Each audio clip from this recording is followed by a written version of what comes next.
Guys, 7 o'clock and it's still pretty bright out.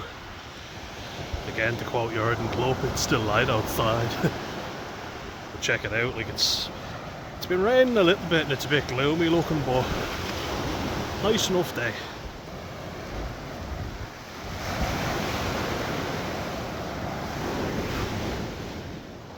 And just a thought for the day. Something that I was thinking of. If anyone's ever watched the series Lucifer with Tom Ellis, really good series on Netflix. And I know people who don't even believe in God or the devil or anything like that, and they found it intriguing, you know. It looks at everything through Lucifer's perspective and looks at that he's not bad, he's just doing what he was carried out to do, which was basically like the punisher of evil, you know, the gatekeeper of hell, as we more commonly associate him. And he tortures people by using their own guilt against them, and, you know, basically repeating the same situation over and over again in their head. And I think it's a great metaphor for depression. Sorry, always the fun stuff with me.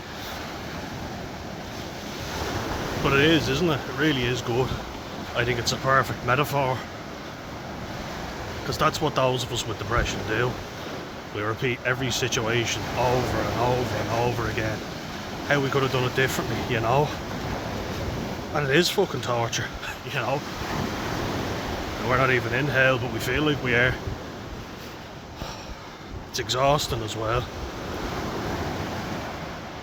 And I often wondered, you know, why is he punishing people who feel guilty? People who haven't dealt with their guilt, you know? Because there's people who, it basically makes out that you're a bad person, you're terrible, and you feel guilty about it. But some of the people who do the worst things in the world, they can do that because they don't feel any guilt, they don't feel any remorse for what they do. So I have a big problem with that. Just checking the walk, the tide's coming in very far. As they say, that goes who? Another jellyfish there for you, Robin Woodward. But yeah, it's something I have a big issue with. I had a big issue with the show, with that representation. Like, I love the show, don't get me wrong, it's a very good show. But I often think that's a weird one. That's a weird representation. And it's also kind of like those of us who actually feel remorse for what we've done, are we the ones that get fucking punished? We punish ourselves more than anyone else, don't we? I mean, we really do. It's like people who are able to justify their actions and they don't feel any remorse for it. Did they get off scot-free, you know? Must be nice not to have to feel any guilt for whatever you've done in life. Just walking up towards Morris Castle now, a new way. Haven't yet shown you this way. Just decided to go for a big long trek up a different way because it's usually quite packed up here, and want to go a different route while it's a bit more calm, you know. So while it's not as packed, I'll head up. So yeah, new route, just show you now. There's a lot of sandbars around here, so you swim out and you think you've gotten in deep, and then it just gets very shallow very soon. The sun's starting to kind of come out a little, and I used to work just around the corner. To show you now when we get to it, there's the big life. There's the lifeguard. Couldn't think of the word. A lifeguard box up here. Life preserver I was thinking of. But yeah, just up ahead.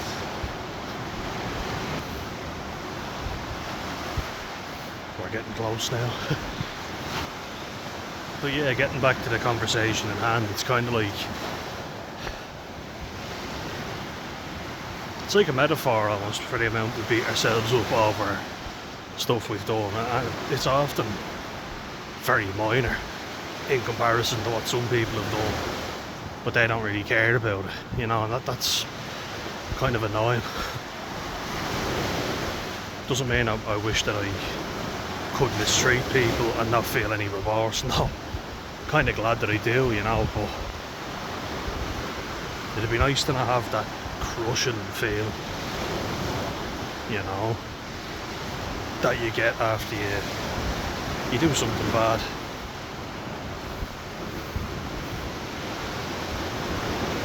Yeah, here we go now, we're getting up to the little turn, and I used to come down here all the time, and after my shift I would swim and then cycle home. It was nice, you know, it was a good routine. It's a great way to cool down as well, because I was I call it a chippo man. There's a video on YouTube, if you know, you know. But, you know, food prep, so chips need to go into a big bucket and they need to be cut up, peeled. I was basically responsible for that, you know. Now here we are now, this is the turn. Yeah, up there. Up in, just past that car park, my former place of work. Yeah. So if you just go up there, that's where it was. And it was nice working up there, yeah, just in that section. I enjoyed it, you know. Wasn't a great place when I was there, to be honest, but I was left alone to kind of do what I needed to do, and boss was pretty sound, so yeah, just if you go through that section, right there, yeah.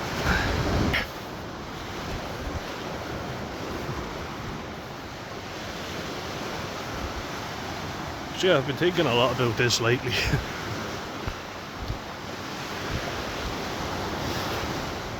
Just in terms of,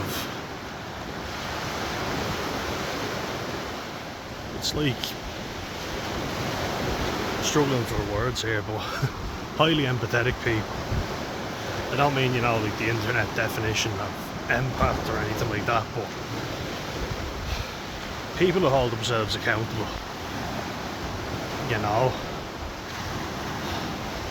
like I know there's plenty of even family members of mine who have wronged me and don't see anything wrong with what they've done. They justify their actions. Even if I get an apology off them, it's always, yeah, but you were doing, they were an adult and I was a kid, so there's more of an element of responsibility on them, you know. I think that's the hardest part. But yeah, we're just coming up to Mars Castle now. See the sandbar there? I don't know if you can see it, but it's quite a dip in the sand. See that yellowy colour in the wave?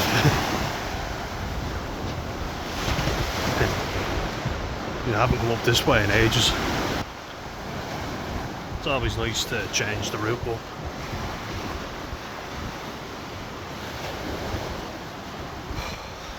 Yeah, I felt like I was going to have a heart attack before coming down here, I won't lie.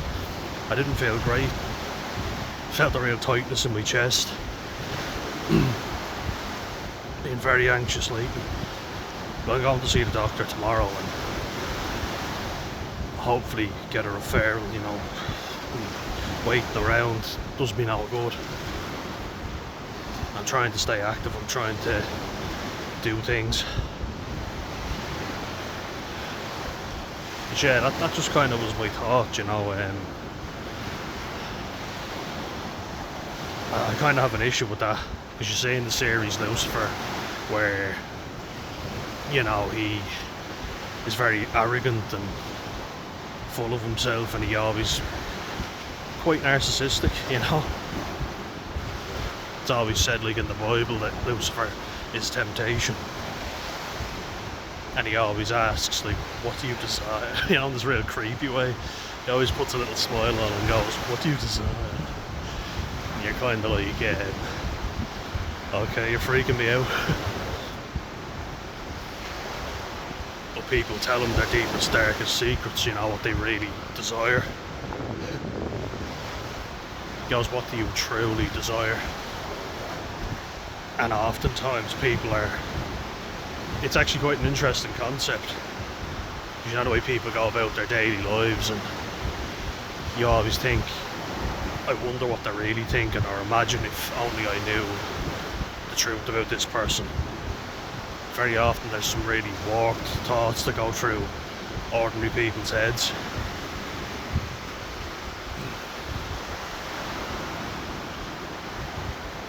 And often he gives in, he gives it to them, you know.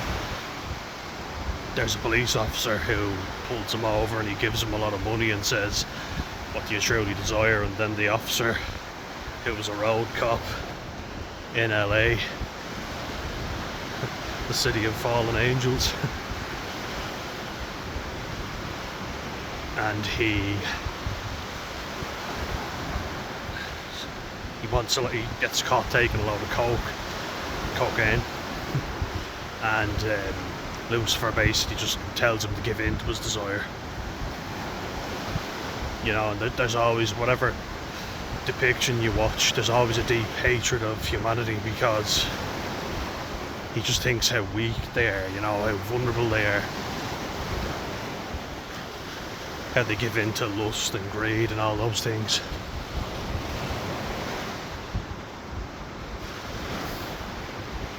And why does God love humans and he hates him, his son, you know? Get into a little section there where there's a nice little stream.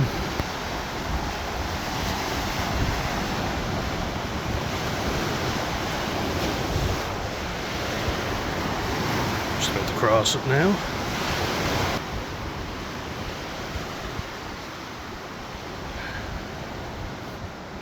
Just thinking to myself, here we are now. Nice little section coming to now. Just going to think about how we're going to cross over now. Might be alright actually. See all along here.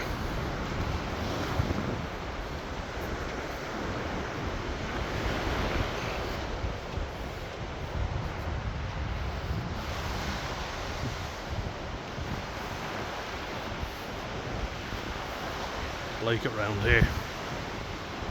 Glad I decided to come a different route all along here.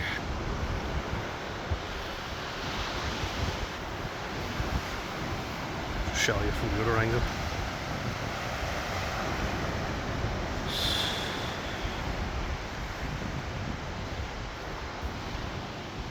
But I was making a video talking about how the hardest person to actually forgive is yourself. Most of the guilt that I feel is as a child, you know. And I think of the amount of push, pull, you know, difference between right and wrong that I didn't really grasp, you know. I felt so much guilt over things when I was as young as 8 or 9, you know. You know, when I was a child, and often misremembering, you know, remembering it wrong, because that's what this fucking thing does to you. It warps everything.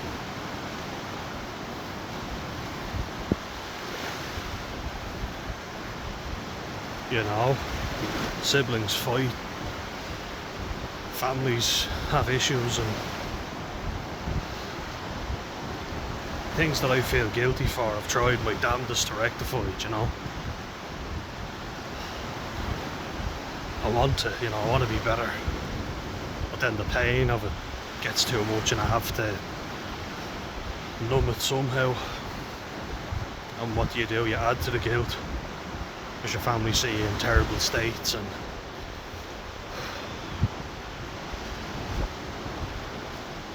just pushes you down. It's so exhausting. It really is like a weight pressed against you. I want to be dependable. I want to be someone you can count on.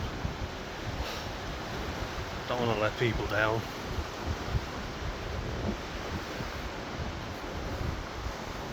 Above all, I just want to know I'm loved, you know.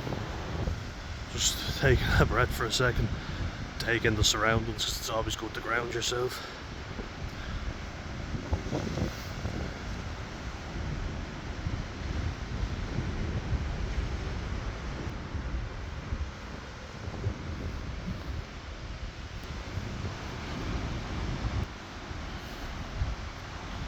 But yeah, the guilt can be overwhelming.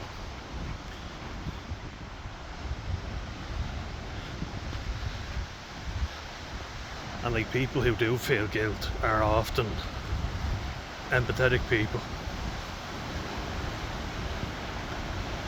You know, best example of that, you know, of killing someone is my granddad on my dad's side, who's near, you know, he's almost 100, 92 to be exact, but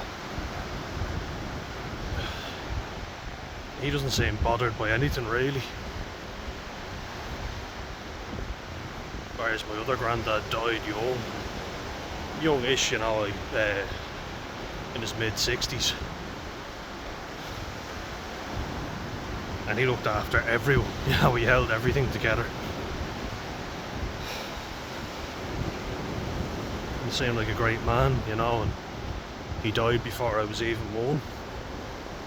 I even feel guilty about that, you know, because that's the thing. It's irrational, but that doesn't stop the feeling. I often feel like it's my fault for everything. And I can't tell you how heavy that is, like, it's such a heavy burden to bear. And I think about life or death. I think about, is there anywhere we go after we die? And I try and use situations that have happened in my life to kind of prove that there is an afterlife, because I'm terrified of dying and that being it. Heavy stuff, isn't it? And then I think, well, if you don't believe, you're not going there. And then I'm like, it's nice to believe, isn't it? Even if it turns out not to be true.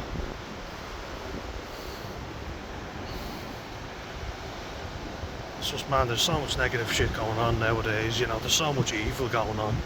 And you see so many bad people succeeding in life.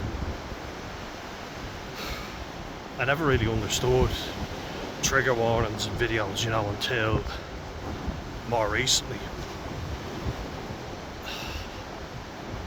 You know, if you're not in a good place, do not watch this video. Now I get it, you know, I understand completely. I need to keep reminding myself to put them in these videos.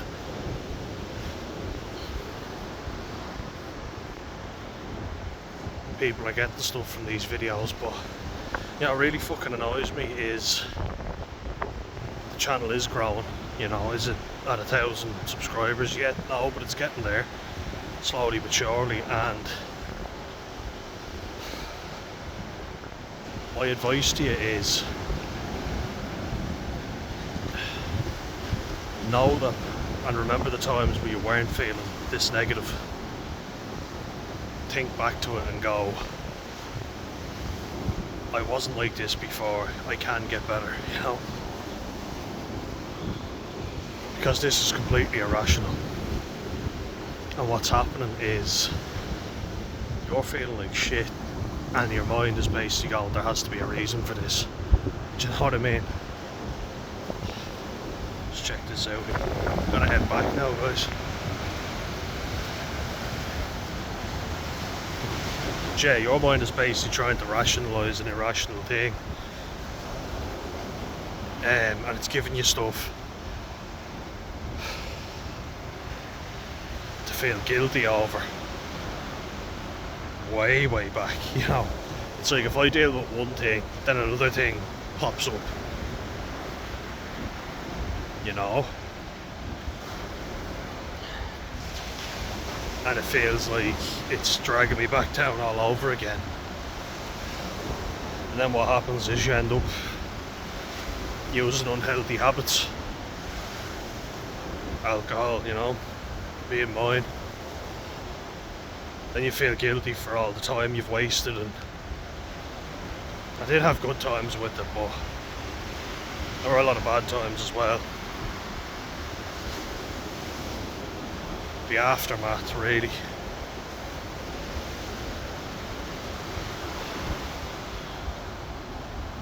I've always kept my family close, and I've always tried to look after them as best I could, but just feeling like such a burden on them, you know. That's what you feel like, and I'm not the first to say it, and I probably won't be the last. One thing I will say to you is, and if you're feeling like this, the fact that you care, in my opinion, means you're not a bad person.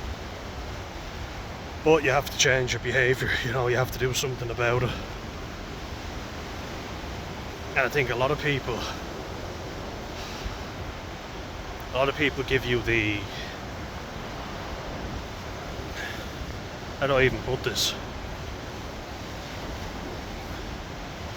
They say, like, you know, I got back to normal. No, you have to change something. Obviously something went awry, you know, what you were doing wasn't working for you. I think far too often we think that I'm fixed now. It might be something that you battle with the rest of your life, but you'll have better tools to cope with that, you know. It's like I couldn't have gone on the way I was. Not a chance. Because I couldn't function.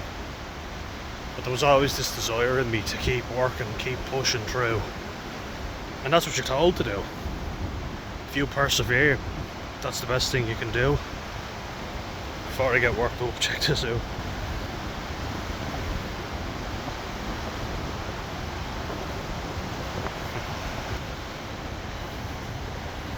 I feel guilty over fucking everything, but when I talk to my family about it, they don't see it the same way.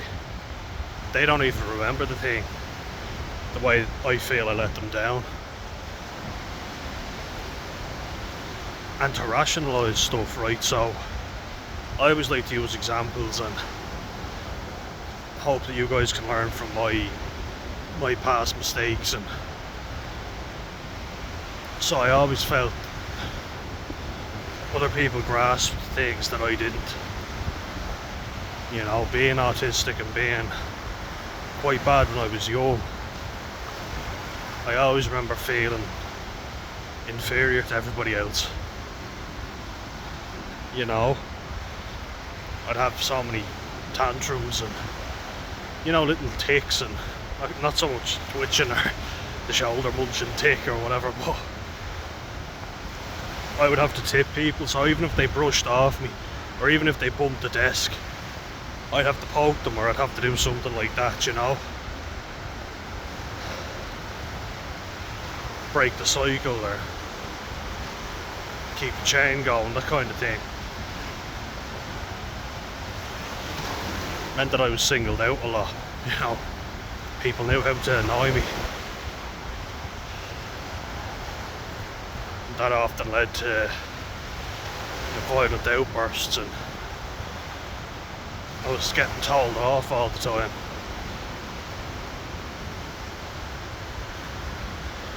But people were annoying me, you know, they were going out of their way to piss me off.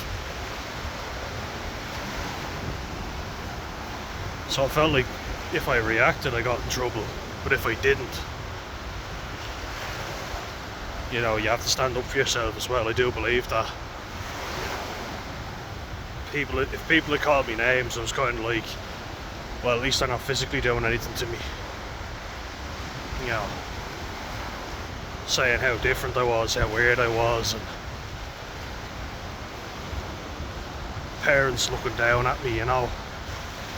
Teachers not understanding, you know. Teachers have a lot, you know, to a huge part to play. They need to spot vulnerable kids and help them, you know.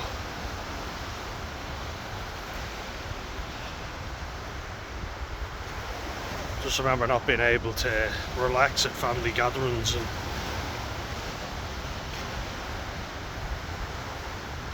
feeling like I ruined everything all the time, because I couldn't control my sensory system. And I don't think these forums are very helpful, you know, and it made me cry, actually, to be honest with you, when I saw something. It was about autistic kids and their tantrums, and parents were saying I can't bring him anywhere, and he's violent all the time. And I'm not saying that doesn't happen, because God knows I know that it happens.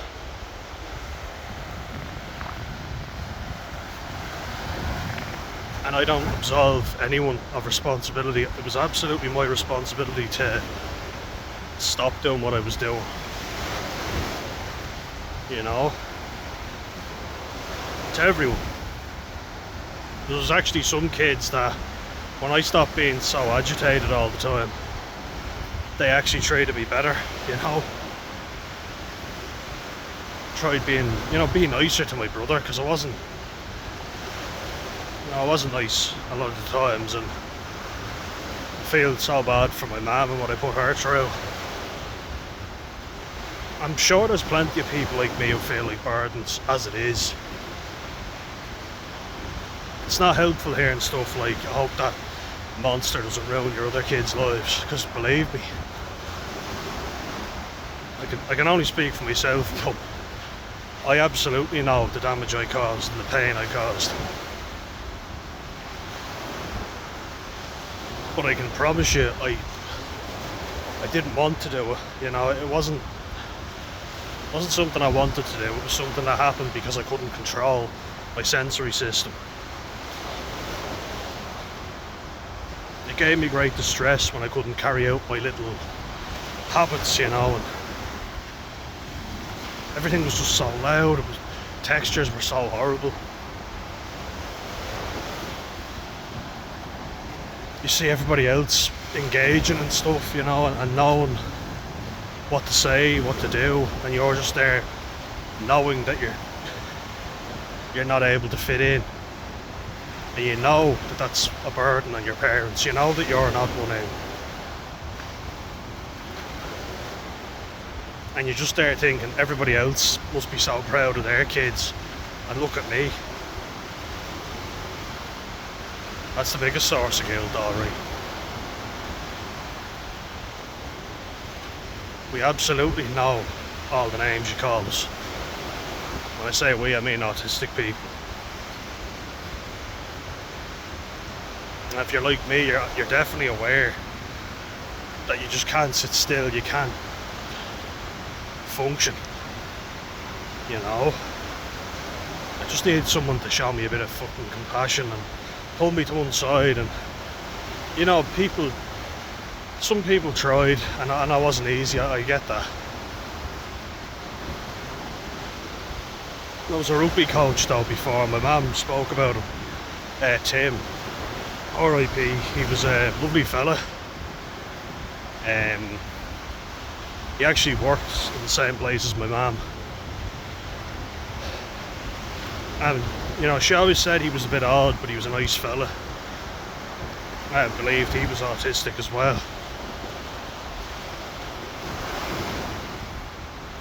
But he read me very well, you know, if I got distressed about something, or because he used to get very angry in rugby games, and if it was a cold day, you know, when your fingertips are frosted, fingerless gloves do not help a bit.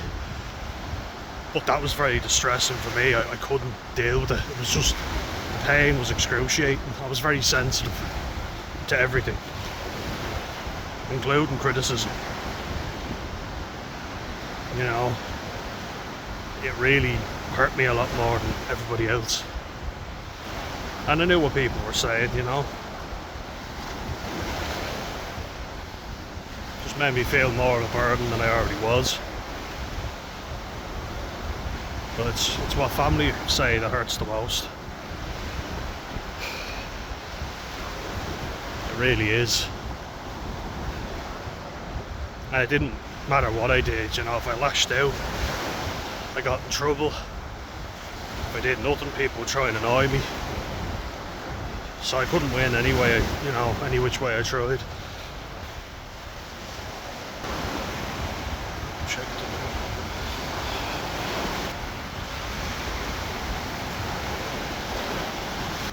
Just bear with me for a second there. Just walking back now. Long walk back. It's nice to go up Mark's Castle again. Just had to pause it for a second, you know, and stop myself getting too worked up. But yeah, the feeling of being inferior, that's a fucking awful feeling. You know? And like sport can be a great motivator and a great confidence booster. Like winning player of the year, you know? But I'll only remember times where I was overwhelmed and couldn't play, you know, couldn't perform. That's how your mind works. You just hear in your head that you're no good.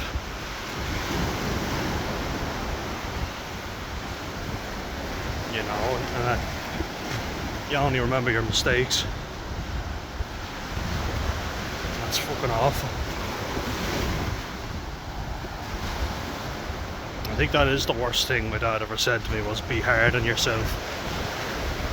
You know, don't make me look bad. Because I've just toughed things out, or kind of had it, you know, an old school mentality of, you know, just do the job, don't complain. Even if you hate it, don't quit.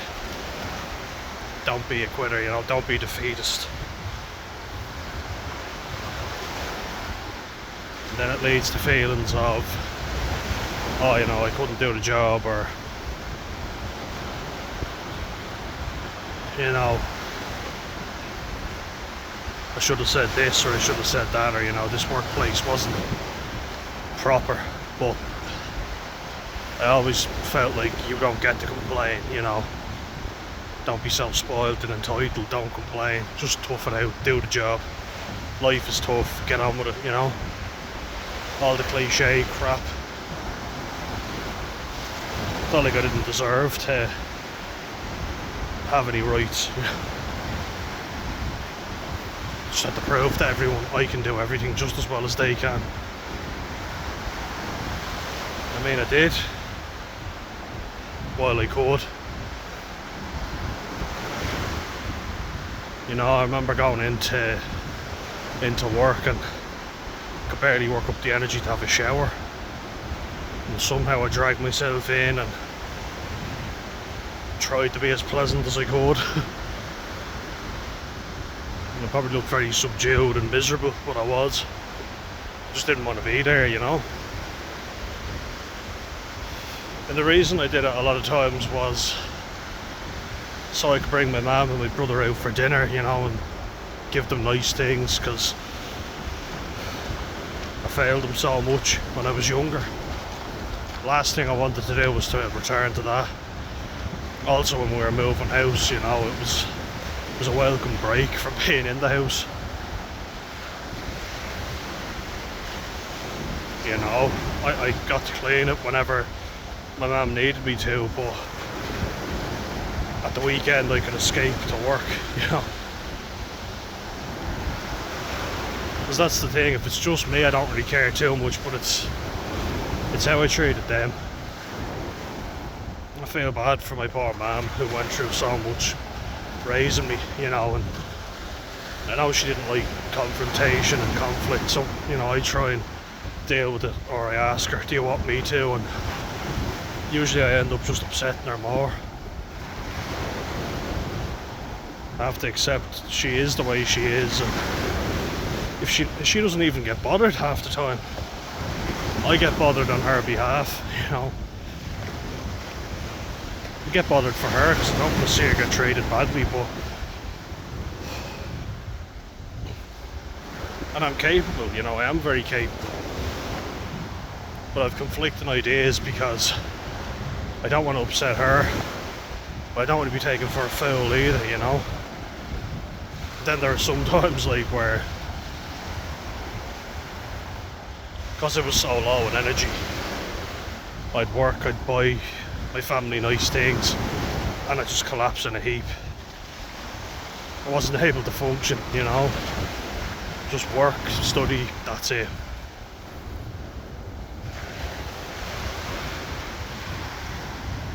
I just didn't talk, you know, and I kind of hated how I'd react, but at the same time, I'll just look at this before I get into it. So nice.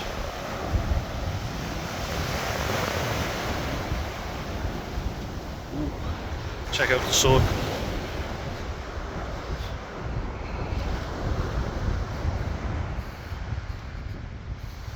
Whoa, look at that.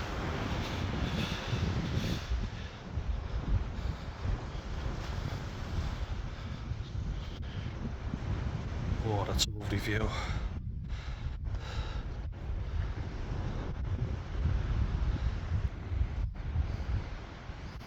Someone tried obviously clearing it out towards the sea, building a little stream.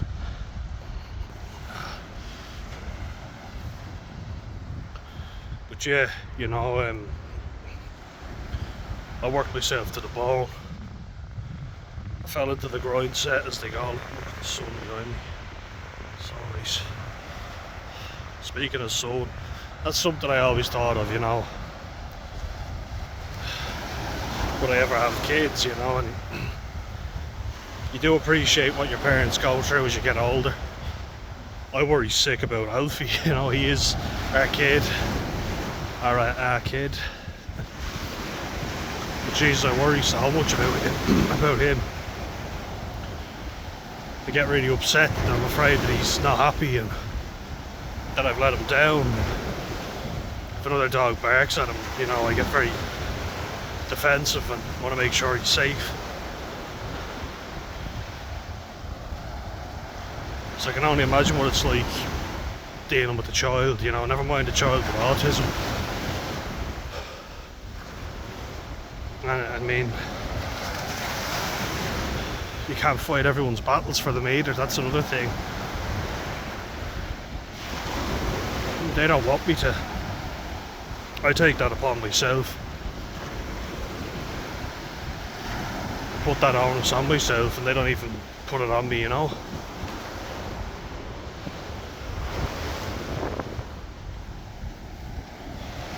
I worry so much, you know, because I don't want poor Alfie to get hurt, ever, you know.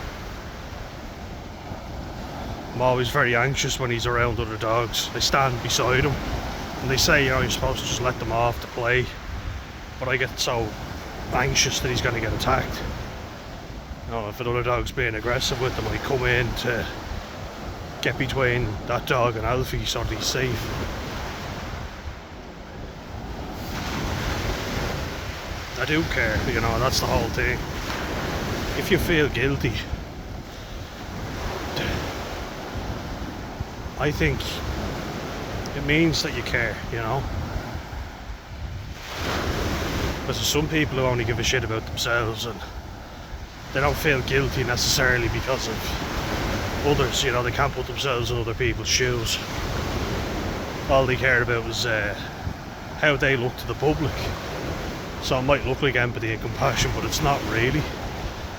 Empathy and compassion is taking yourself outside of your own needs and, you know, doing something for somebody else, which I've done. I have. It hasn't been fucking easy to do that, but I do care. I get overwhelmed with care, you know. I don't want to just say it, you know, I want to actually do something.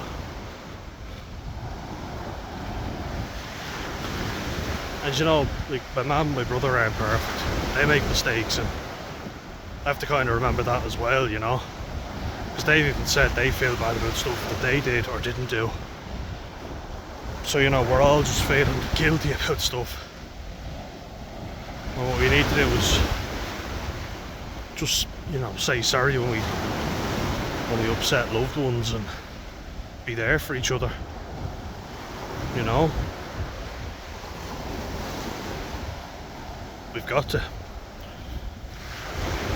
And we can't suffer alone. That's one thing. Sorry, I'm getting the hiccups.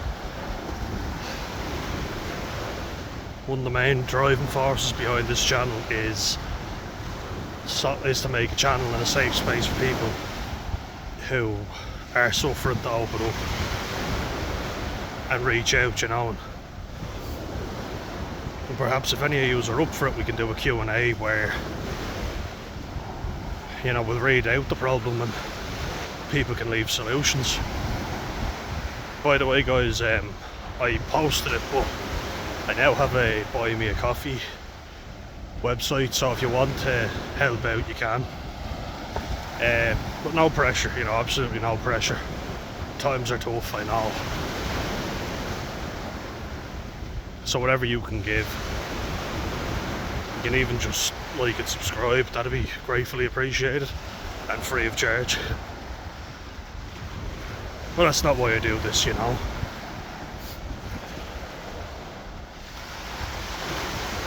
But I set it up because it will make life easier for me, you know, and maybe get certain supports in place so that I can make more of these videos. Maybe down the line invest in equipment, you know. But as you say, no pressure, guys. And look, I always do the videos down here when I'm feeling extra low because I want to offer some hope, and I'll leave you with something pleasant, something you can meditate to as well. Alright, so long, guys, stay well, okay?